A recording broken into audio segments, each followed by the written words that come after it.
Slime Rancher 2 comes out of the gate as a sequel to the smash hit Slime Rancher 1. I admittedly didn't ever get around to playing the first, so for all those interested, this will be from the point of view of someone with an extremely limited experience. That all out of the way, Slime Rancher 2 is a simple ranching game about exploring and wrangling slimes to sell for money, which is really as simple as it gets. I barely paid attention, admittedly. Mainly because as I got into the game, I put on an audiobook, which seems to be my number one reason to recommend. It's a good podcast game, something for relaxing.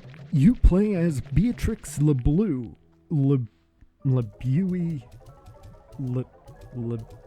LeBeau. Final answer. It'll be a cold day in hell before I formally recognize France, and Canada is on a short leash. Who, after an adventure of sorts, where she previously ranched a whole bunch of slimes, got a mysterious letter being told there's a mystery boat somewhere with her name on it, leading to Rainbow Island, appropriately named with some biodiversity in the form of slimes and chickens. There's plants and stuff too, but they don't have mouths, so they generally don't get opinions and the like. You've gotta corral and feed the slimes. It's really just as simple as that.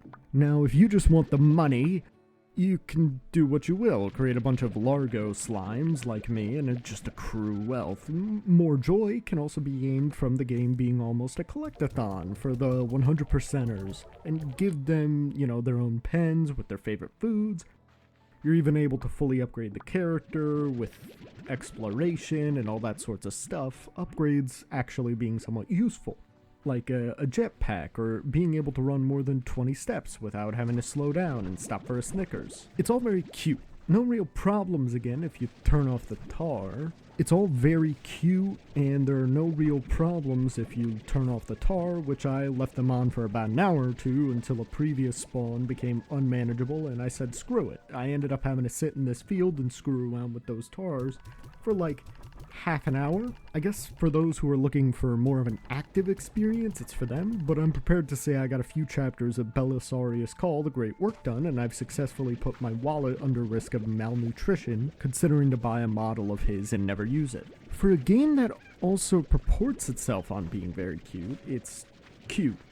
Which I know is the stellar commentary you've come here for, but what can you do? I'm writing about Stardew Valley without any quests, so it's all iffy. My final critiques for the game are ending up mainly being that it feels like there could have been more, and I never feel compelled to really come back to it, although I still do, when I have an audiobook or a podcast that I'm looking to read or listen to or what have you.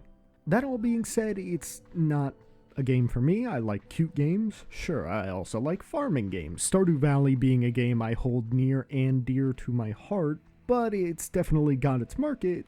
That isn't mine. If you think this is the type of game you would like, then you'd like it. I'd also say it's a strangely good way to get a significant other or something into gaming. It's simple, it's nice and straightforward, and it also has a lot of typical gaming tropes you might find in other titles, like you have to be able to walk around and aim and everything, and you have your jetpack, so they might get used to maneuvering in that third dimension and stuff like that.